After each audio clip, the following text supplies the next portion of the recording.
আমরা যখন বিশ্বের ধনী ব্যক্তিদের কথা শুনি তখন প্রথমে আমাদের চোখের সামনে ভেসে ওঠে Bill Gates, Warren Buffett, Carlos Slim অথবা কিছু আগে রথচাইল্ড পরিবারের চিত্র।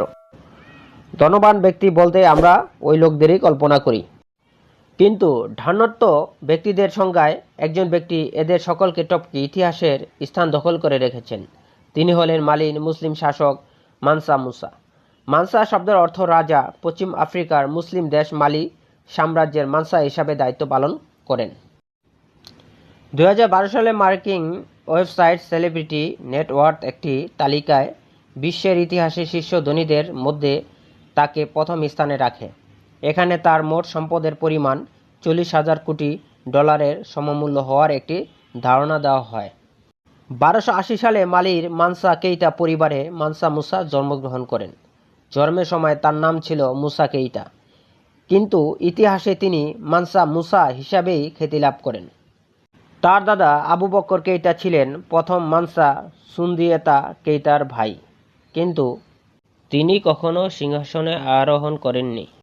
মানসা মুসার পিতা ফাগা লাইয়ে কখনো শাসন ক্ষমতায় ছিলেন না। শাসন ক্ষমতা পরিচালনায় মানসাদের তারা পরিবারের সদস্য হিসাবে সহায়তা করতেন। মানসা মুসাও মানসা হওয়ার পূর্বে শাসন পরিচালনার সহযোগী হিসাবে কাজ করতেন।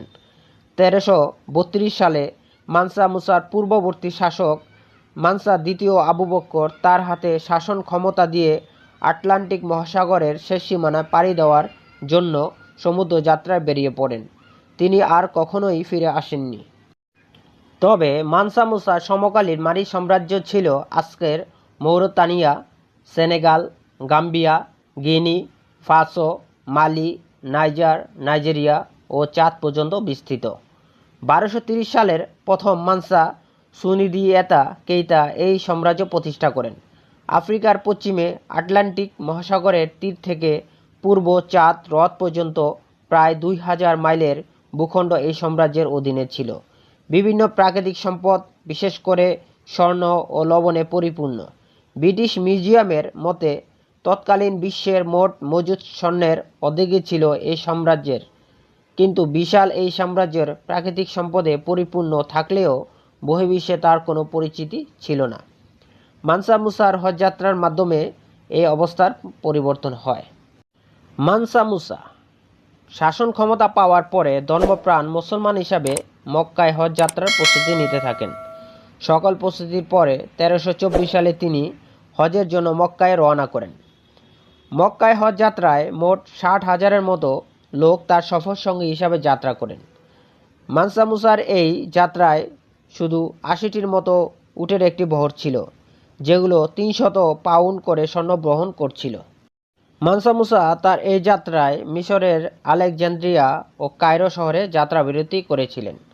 এ সময় তিনি এত দান সাদগা করেন যে ঐতিহাসিকরা উল্লেখ করেন মিশরের অর্থনীতিতে অস্বাভাবিকতা সৃষ্টি হয় এবং 10 বছর পর্যন্ত এর অবস্থা বিরাজ করছিল।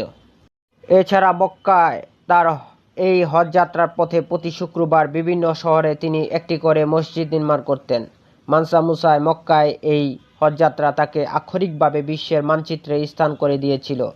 পরবর্তী কয়েক দশকে আরব ও ইউরোপীয় মানচিত্রবিদরা আফ্রিকার যতগুলো মানচিত্র তৈরি করেছেন তার সবগুলোতে মানসা মুসার ছবির জন্য একটি করে স্থান বরাদ্দ ছিল। 1375 সালের ইতালির বিখ্যাত কাতালান মানচিত্রে পশ্চিম আফ্রিকার টিম্বাকটুর উপরে স্বর্ণের একটি দণ্ড হাতে মানসা মুসাকে সিংহাসনে বসে থাকার চিত্র অঙ্কিত হয়।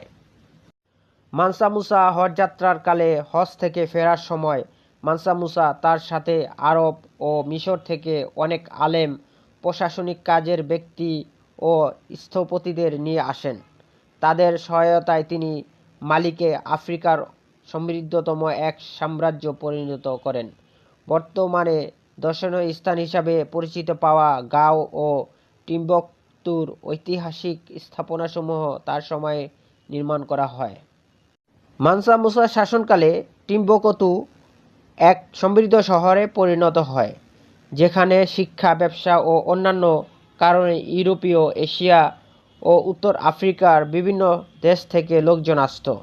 1337 সালে মানসা মুসার মৃত্যুর পর তার ছেলে প্রথম মাগান মানসা শাসন ক্ষমতা লাভ করেন, কিন্তু গৃহযুদ্ধ পরবর্তী শাসকদের অযোগ্যতা ও বহিঃশত্রুর আক্রমণে সমৃদ্ধ মালি সাম্রাজ্যের পতন ঘটে।